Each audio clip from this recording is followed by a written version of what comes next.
నమస్కారం, welcome to Suman TV. నేను గీతాంజలి. ముందుగా అందరికీ దేవి శరన్నవరాత్రుల శుభాకాంక్షలు.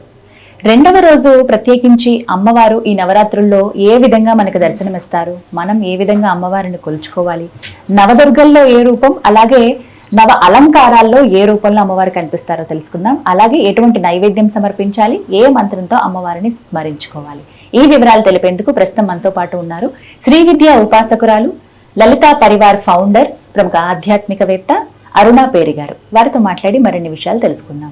అమ్మ నమస్కారం. నమస్కారం అమ్మా. శ్రీమాత్రే నమః. శ్రీమాత్రే నమః. దేవి శరన్నవరాత్రుల శుభాకాంక్షలు చెబుతూ రెండవ రోజు విశిష్టత, ప్రత్యేకించి అమ్మవారి రూపం ఏమిటో వివరించండి ముందుగా. తప్పకుండానమ్మా. మనకి దేవీ నవరాత్రుల్లో ఆశ్వీజ విధియ పాడ్యమైంది విధి అన్నమాట. రెండవ రోజు.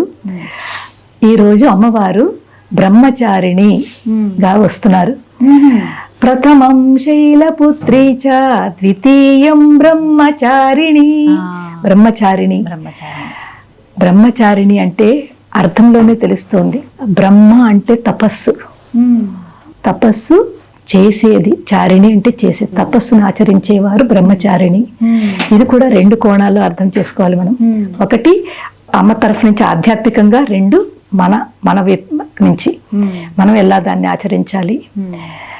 ఈ బ్రహ్మచారిని తొలి దాంట్లో మనం ఏం చెప్పుకున్నాము, అమ్మవారు బాల్యము పుట్టింది, చిన్నపిల్ల, బాల్యం అనమాట, బాల్యావస్థను తెలుసుకున్నాము. ఇప్పుడు రెండో దాంట్లో అమ్మవారు కొంచెం పెరిగింది, యవ్వనం. యవ్వనం అంటే కొంచెం పెద్దదయింది. పిల్లలు కొంచెం పెద్ద అయిన తర్వాత మనం మానవుల పరంగా చూసుకుంటే స్కూల్స్కి వెళ్తాం. అలాగే అమ్మవారు కూడా తపస్సుకి వెళ్ళడానికి సిద్ధంగా ఉంది. ఎందుకుట, ఇక్కడ ఒక స్టోరీ తెలుసుకోవాలి మనం. అమ్మవారు ఇలా పెరుగుతూ పెద్దదవుతుంటే శైలపుత్రి ఒకసారి అక్కడికి నారదుల వారు వస్తారు. నారదుల వారు వచ్చి అమ్మని చూస్తారు. చూసి ఆయనకంతా తెలుసును. ఆయన చూసి ఆ పార్వతి అమ్మవారిని, శైలపుత్రిని చూసి, అమ్మా మీరు వచ్చిన ఆ విశేషము దాని గురించి మీకు గుర్తు చేస్తారు. ఇక్కడ కట్ చేయండి. అమ్మవారు ఈ బ్రహ్మచారిణిగా ఉన్నప్పుడు నారదుల వారు వచ్చి అమ్మవారికి తను ఆవిర్భవించిన కారణం చెప్తారు, గుర్తు చేస్తారు. అమ్మా నువ్వు శివుడు గురించి వచ్చావు, ఆ శివుడిని పొందాలి అంటే ఆ శివుడు ఇంత తొందరగా నీకు దక్కడు. దాని గురించి నువ్వు చాలా తపస్సు చెయ్యాలి. ఎప్పుడైతే నువ్వు ఆ తపస్సు చేస్తావో ఆ తపస్సు యొక్క ఫలితం ద్వారానే నీకు శివుడు దక్కుతాడు అని గుర్తు చేస్తారు. అప్పుడు అమ్మవారికి గుర్తొస్తుంది, అవును నేను ఇప్పుడు ఇంకా తపస్సు చెయ్యాలి అని.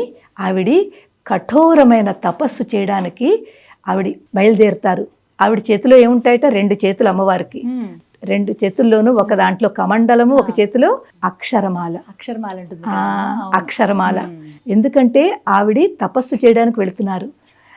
ఆ తపస్సు చేయడానికి వెళ్ళి కఠోరమైన కొన్ని వేల సంవత్సరములు తపస్సు చేస్తారు. ఎందుకంటే శివుడిని మొప్పించడం అనేది అంత ఈజీ కాదు. అది అమ్మవారు తప్ప ఇంకెవరూ చేయలేరు, అది కూడా తెలుసును.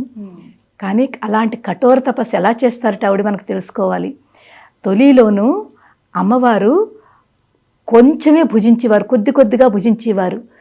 కానీ అమ్మవారి యొక్క మాతృత్వం, తల్లిగారు అయ్యో పిల్ల తపస్సు చేస్తోందని పాపం ఆవిడ ఇంటి నుంచి ఇవి అవి అన్ని పంపేవారు. కానీ ఆవిడ తపస్సులో ఉండి అవన్నీ కూడా పట్టించుకునేవారు కాదు. కొన్ని రోజులైతే ఓన్లీ పళ్ళు తిని తపస్సు చేసేవారు. కొంతకాలం అయితే పళ్ళు తినేవారు కాదు, ఏమీ తినకుండా ఓన్లీ నీరు తాగి తపస్సు చేసేవారు. కన్నాళ్ళ తర్వాత అది కూడా వదిలేసి ఓన్లీ ఆకులు తిని తపస్సు చేశారు. తర్వాత ఆకులు కూడా తినడం మానేశారు. ఏమీ భుజించకుండా కొంచెం జస్ట్ గాలి పీల్చుకుని, గాలి తీసుకుని ఆవిడ తపస్సు చేశారు. ఆవిడ ఆకులు కూడా భుజించకుండా తపస్సు చేశారు కాబట్టి ఆవిడ అపర్ణ అన్నారు. అపర్ణ అంటే, పర్ణ అంటే ఆకు, అపర్ణ అంటే ఆకులు కూడా భుజించకుండా తపస్సు చేశారు కాబట్టి ఆవిడకి అపర్ణ అని పేరు వచ్చింది. అలాంటి కఠోర తపస్సు శివుడు గురించి చేశారు ఆవిడ. చేసిన తర్వాత శివుడు బ్రహ్మచారిగా దర్శనమిస్తారు అమ్మవారికి. బ్రహ్మచారిగా దర్శనమిచ్చి ఏమీ తెలియనట్టుగా, శివుడికి అన్నీ తెలుసును, ఏమీ తెలియనట్టుగా అమ్మ నీకేం కావాలి వరం కోరుకో అంటారు. అమ్మవారికి ఒకటే కోరిక, ఏ కోరికలు ఉండవు, శివుణ్ణి వివాహం చేసుకోవాలి, ప్రతి జన్మలోనూ శివుడే తన భర్తగా ఉండాలి అని కోరుకుంటుంది. తో ఆవిడ ఒకటే కోరుకుంది, శివుడితో నాకు వివాహం జరగాలి అని చెప్పి కోరుకుంటుంది. శివుడికి తెలుసు కాబట్టి ఆయన అంగీకరిస్తారు, చక్కగా నవ్వుతూ అంగీకరిస్తారు. తప్పకుండా నీ కోరిక తీరుతుంది అంటారు, వెళ్ళిపోతారు. ఇది అమ్మవారి పరంగా మనం అర్థం చేసుకున్నాం. ఇప్పుడు ఇది మన మీదకి ఎలా తీసుకుంటాము? ఇక్కడ అమ్మవారు పుట్టిన తర్వాత బ్రహ్మచారిగా అయ్యింది, తపస్సు చేయడానికి ఆవిడ వెళ్ళింది. మనం చక్కగా పిల్లలు పెద్ద అవుతుంటే మనం ఎడ్యుకేషన్ చదువుకుంటాము, చదువుకుని జ్ఞానాన్ని పొందాలి. అమ్మవారు తపస్సు చేసి ఆవిడ ఏ కోరుకుందో ఆవిడ అది పొందారు. మనకేమిటి? తప్పకుండా మనం చక్కగా జ్ఞానాన్ని పొందుతూ మన లైఫ్ని మనం ఎలా ముందుకు తీసుకెళ్లాలా నేర్చుకోవాలి, కష్టపడాలి. అమ్మవారు ఎంత కఠోర తపస్సు చేసింది, అంత ఈజీగా శివుడు వచ్చారా? రాలేదు. అన్ని సంవత్సరాలు అలా చేసి భోజనం ఏమీ లేకుండా అంత కఠోర తపస్సు చేస్తే ఆవిడకి శివుడు దర్శనమిచ్చారు. కానీ మనం మానవ మాత్రులు, మనం ఎడ్యుకేషన్ చెయ్యాలన్నా, జ్ఞానం పొందాలన్నా, ఏమైనా కూడా మనకి కూడా అంత కష్టము పడాలి. కానీ ఈ రోజుల్లో అందరూ కూడా ఈ కష్టానికి కొంచెం వెనక్కి అవుతున్నారమ్మా, గమ్మున గివప్ ఇచ్చేస్తున్నారు. ఏదైనా అంటే ఓన్లీ చదువనే కాదు, ఏదైనా మనకి సక్సెస్, మన లైఫ్లో సక్సెస్ దొరకాలి అంటే దాని వెనకాల మనకి కష్టపడాలి, ఓరిమి. అమ్మవారు ఎంత పేషెన్స్ తోటి అన్ని సంవత్సరాలు అలా కూర్చుని చేసిందో ఆ ఓరిమి మనం నేర్చుకోవాలి. ఆవిడ దగ్గర నుంచి నేర్చుకోవాల్సింది ఓరిమి, ఆ కష్టము. ఎప్పుడైతే మనం కూడా మన లైఫ్లో ఏం కావాలని కోరుకుంటున్నామో ఈ రెండు మనలో వస్తే తప్పకుండా మనకి ఏదనుకుంటున్నామో సక్సెస్ దొరుకుతుంది. ఇది ఇక్కడ అమ్మవారి దగ్గర నుంచి తెలుసుకోవాలి. అలంకారాల్లో ఏ రూపం అమ్మ రెండవ రోజు? ఇక్కడ అలంకారాల్లో అమ్మవారిది గాయత్రి అమ్మవారి అలంకరణ చేస్తారు.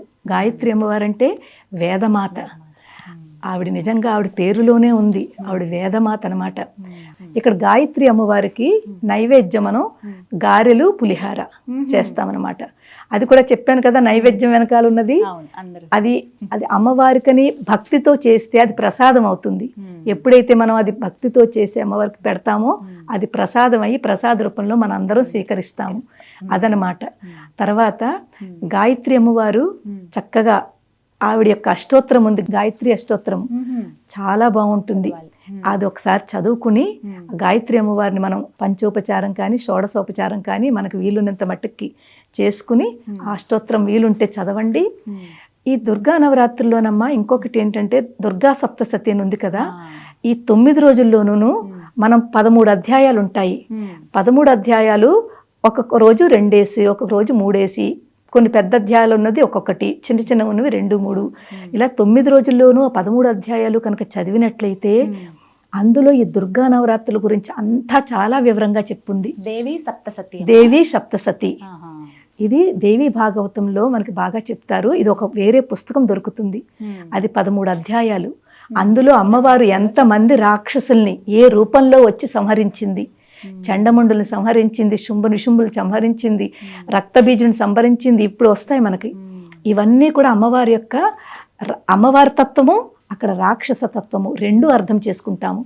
ఎప్పుడైతే ఈ 9 రోజుల్లోనూ ఇలాగ ఒక్కొక్క రోజున ఒక్కొక్క అవతారం తెలుసుకుంటూ ఆ దుర్గా సప్తశతిని కూడా మనం పఠిస్తే మనలో ఉన్న ఆ రాక్షస గుణాలు, ఆసురీ గుణాలు అవన్నీ కూడా నెమ్మదిగా తగ్గిపోయి దైవీ లక్షణాలు పెరుగుతాయి. అంటే పాజిటివిటీ పెరుగుతుంది. మన థాట్స్, మన ఆలోచనలే, ఒకటి నెగిటివ్ థాట్స్ అది ఆసురీ లక్షణాలు, పాజిటివ్ థాట్స్ దైవీ లక్షణాలు. పాజిటివ్ థాట్స్ పెరిగి ఆసురీ లక్షణాలు అవి తగ్గిపోతాయి. అప్పుడు మనం ఎప్పుడూ నవ్వుతూ మనం ఏది అనుకుంటున్నామో అది తప్పకుండా మనకు అమ్మవారు ప్రసాదిస్తుంది అనమాట. ఇది దీని యొక్క విశిష్టత. ఆ రోజు పఠించవలసినటువంటి మంత్రం ఓం దేవి గాయత్రీయై నమః. ఓం దేవి గాయత్రీయై నమః. ఏమ్మా ఇది మనకి వీలున్నన్ని సార్లు, ఎన్నిసార్లు అనుకున్నా అది కూడా ఓం దేవి గాయత్రి నమః. అలాగే ఓం దేవి బ్రహ్మచారిణి అయిన నమః. ఓం దేవి బ్రహ్మచారిణి అయిన నమః అమ్మవారి పేరు. ఓం దేవి బ్రహ్మచారిణి అయిన నమః. ఓం దేవి గాయత్రి నమ. గాయత్రి అమ్మవారిని తలుచుకుంటున్నాము, బ్రహ్మచారిణి అమ్మవారిని కూడా తలుచుకుంటున్నాము.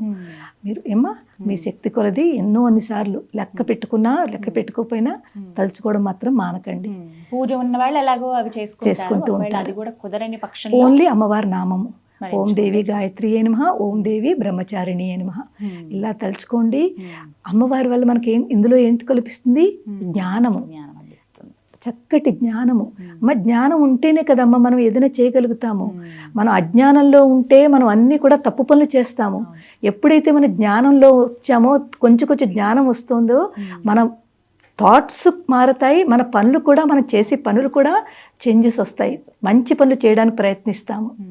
అదమ్మా. చాలా చక్కగా వివరించారమ్మా. 2వ రోజున అసలు అమ్మవారిని ఎలా ఆరాధించాలి, అమ్మవారి విశిష్టత కూడా చాలా చక్కగా వివరించారు. నమస్కారం. శ్రీమాత్రే నమః. శ్రీమాత్రే నమః.